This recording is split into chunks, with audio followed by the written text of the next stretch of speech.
ధర్మం నడిచే మార్గమిది, శ్రీరాముని కథ ఇది. లోకం నడిచే వెలుగిది, రామాయణమిది. యుగ యుగాలు మ్రోగే గాథ, మనసులకు మార్గదర్శకమిది.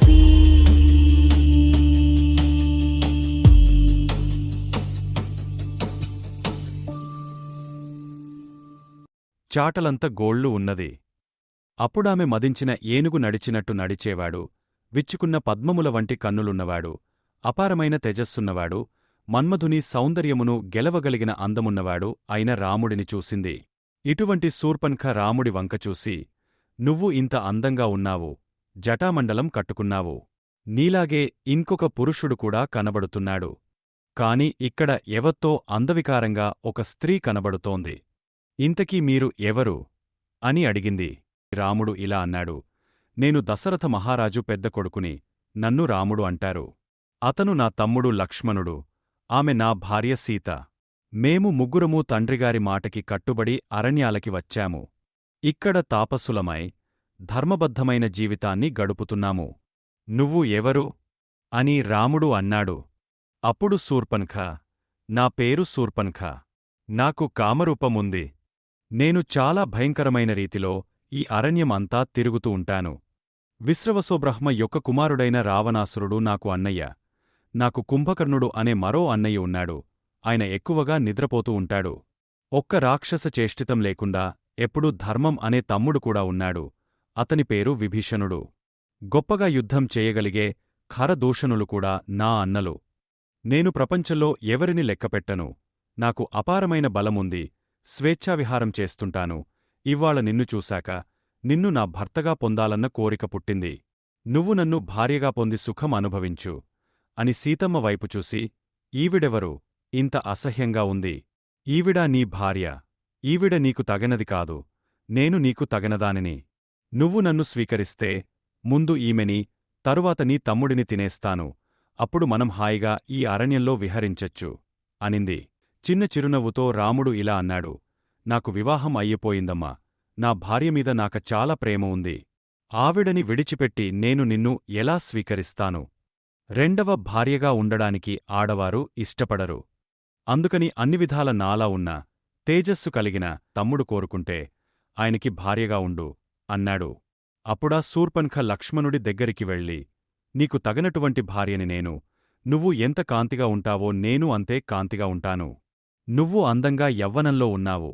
నేను అందంగా యవ్వనంలో ఉన్నాను. అందుకని మనిద్దరమూ సంతోషంగా కాలం గడుపుదాము. నన్ను స్వీకరించు అనింది. అప్పుడు లక్ష్మణుడు, నేనే ఓ దాసుడిని. మరి నన్ను కట్టుకుంటే నువ్వు దాసివి అవుతావు. కాబట్టి నన్ను కాదు, మా అన్నగారినే అడుగు. నీలాంటి అందగత్తెని చూశాక మా అన్నయ్య వృద్ధురాలు అయిన మా వదినతో ఎలా ఉంటాడు? ఆమెని వదిలేసి నీతోనే ఉంటాడు. అందుకని మా అన్నగారినే అడుగు అని పరిహాసం ఆడాడు. లక్ష్మణుడు ఆడిన పరిహాసాన్ని నిజమే అనుకున్న శూర్పణఖ సీతమ్మని చంపేద్దామని ఆమె మీద భయంకరమైన స్వరూపంతో పడింది. శూర్పణఖ అలా మీద పడబోతుంటే భయపడిపోయిన జింకలా సీతమ్మ వెనక్కి వెళ్ళింది. అప్పుడు రాముడు లక్ష్మణుడితో, చూసావ లక్ష్మణా, ఇలాంటి అనార్యురాలితో పరిహాసం ఆడకూడదు. నువ్వు చెప్పింది నిజమే అనుకుని ఆమె సీతని చంపేద్దామని అనుకుంది.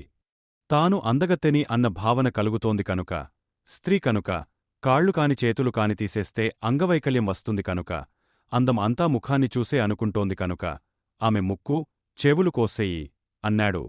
అప్పుడు లక్ష్మణుడు ఒక ఖడ్గాన్ని తీసుకుని శూర్పణఖ యొక్క ముక్కు, చెవులని కోసేశాడు. కోసేయబడ్డ ముక్కు, చెవులతో శూర్పణఖ గట్టిగా అరుస్తూ ఆ వనంలోనే ఉన్నటువంటి తన అన్నగార్లైన ఖరదూషణులు దగ్గరికి వెళ్లి కిందపడింది. అప్పుడు ఖరుడు, ఇదేమిటి ఇలా ముక్కు, చెవులు కోయించుకున్నావు? తన పక్కన నిశ్శబ్దంగా వెళ్ళిపోతున్న త్రాచుని గోళ్లతో గీరినవాడు ఎవడు?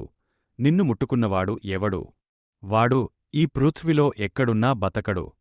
నా బాణముల చేతవాడి రక్తాన్ని బయటకి తీస్తాను. ఇప్పుడే చెప్పు, వాడు ఎక్కడున్నాడు? అని అడిగాడు. అప్పుడా శూర్పణఖ ఇలా చెప్పింది, ఇక్కడికి దగ్గరలో ఇద్దరు అన్నదమ్ములు ఉన్నారు. నారచీరలు కట్టుకున్నారు. మంచి యవ్వనంలో ఉన్నారు. కందమూలాలు తింటూ తాపసులుగా ఉంటున్నారు. ధర్మంతో ప్రవర్తిస్తున్నారు. దశరథ మహారాజు కొడుకులమని చెప్పారు. వాళ్ల పేర్లు రామలక్ష్మణులు. వాళ్లని చూస్తుంటే గంధర్వులు అనాలో రాజకుమారులు అనాలో నాకు తెలియడం లేదు. అంత అందంగా ఉన్నారు. వారు ఒక చక్కటి ఆశ్రమాన్ని నిర్మించుకుని అక్కడ ఉంటున్నారు. కాని వాళ్ల మధ్యలో ఒక అందమైన స్త్రీ ఉంది. ఆమె కారణంగానే నా ముక్కు చెవులు కోసేశారు.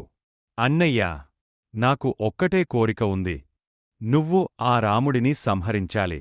ఆయనలోనుంచి నురగతోటి బుడగలతోటి వేడి నెత్తురు బయటకి వస్తుంటే ఆ నెత్తురుని నా దోసిళ్లతో పట్టుకుని తాగాలని ఉంది. కనుక నా కోరిక తీరుస్తావా అనింది. అయ్యయ్యో, నువ్వు కోరిక అడగడం నేను తీర్చకపోవడమా? తప్పకుండా తీరుస్తాను అని ఖరుడు అన్నాడు.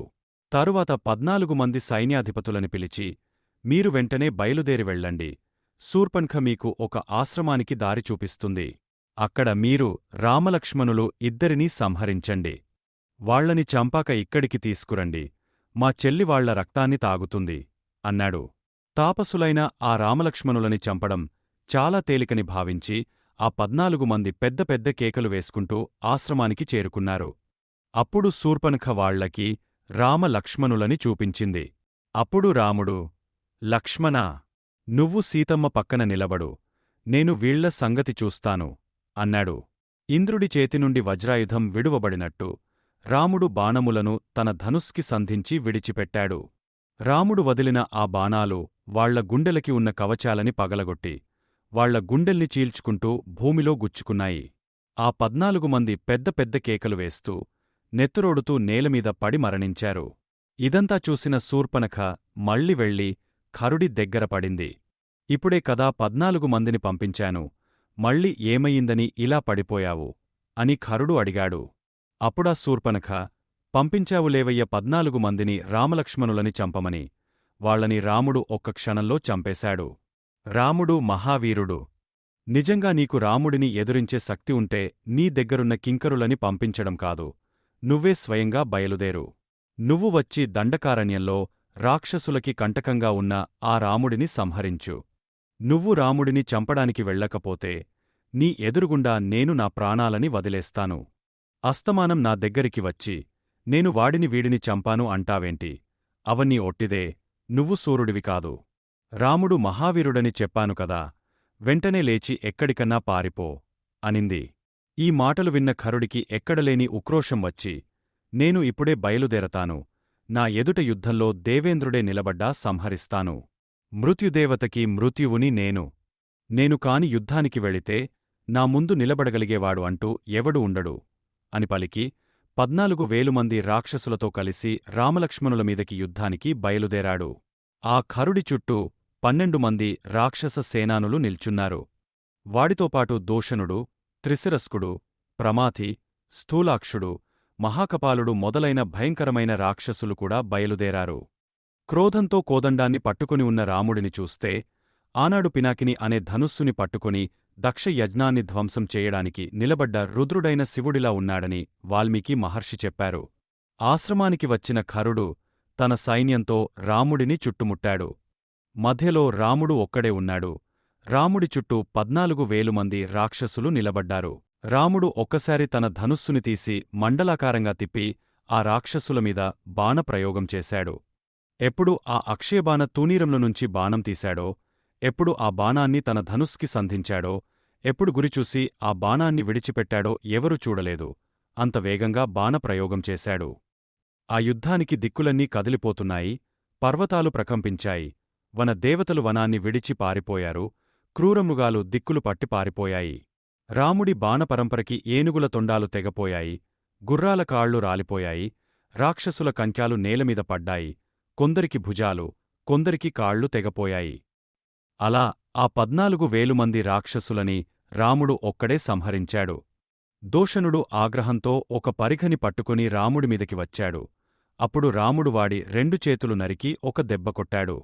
రాముడు కొట్టిన దెబ్బకి ఆ దూషణుడు ఏనుగు పడిపోయినట్టు నేలమీద పడి మరణించాడు. ఇంకా ఆ యుద్ధరంగంలో ఖరుడు, త్రిశిరస్కుడు మాత్రమే మిగిలారు. ఛరుడి ఆజ్ఞ మేరకు త్రిశిరస్కుడు యుద్ధానికి వచ్చి రాముడి చేతిలో మరణించాడు. ఆగ్రహించిన ఖరుడు యమపాసంలాంటి ఒక అద్భుతమైన గదని రాముడిమీదకి వేశాడు. అప్పుడు రాముడు ఏకకాలంలో కొన్ని బాణములను ప్రయోగించగా ఆ గద మార్గమధ్యలోనే తుత్తునీలు అయిపోయింది. తరువాత రాముడు వేసిన బాణాలకి ఆ బాణాలు ఖరుడి గుండెల్లో దిగేసరికి ఆయన గుండెల్లోనుంచి నెత్తురు ఏరులై ప్రవహించింది. ఆయన బాణం పెట్టి కొట్టగానే ఖరుడు భూమిమీద పడి మరణించాడు. రాముడు ఆ 14,000 మంది రాక్షసులని 1 గంట 12 నిమిషాల్లో సంహరించాడు. అప్పటిదాకా ఏమి జరుగుతోందో అని కంగారుపడుతూ చూస్తున్న సీతమ్మ ఒక్కసారి పరుగుపరుగున వచ్చి రాముడిని ముందునుంచి గట్టిగా కౌగలించుకుంది. అన్నయ్య చేసిన శత్రు సంహారానికి లక్ష్మణుడు పొంగపోయాడు. చంద్రుడివంటి ముఖంతో సీతమ్మ కౌగలించుకునేసరికి రాముడు తన కష్టాన్నంతా మరిచిపోయాడు. అప్పుడు వాళ్లంతా ఆనందంగా పర్ణశాలలోకి వెళ్లారు. ధర్మం నడిచే మార్గమీది, శ్రీరాముని కథ ఇది. లోకం నడిచే వెలుగిది, రామాయణ వీధి. యుగ యుగాలు మ్రోగే గాథ, మనసులకు మార్గదర్శకం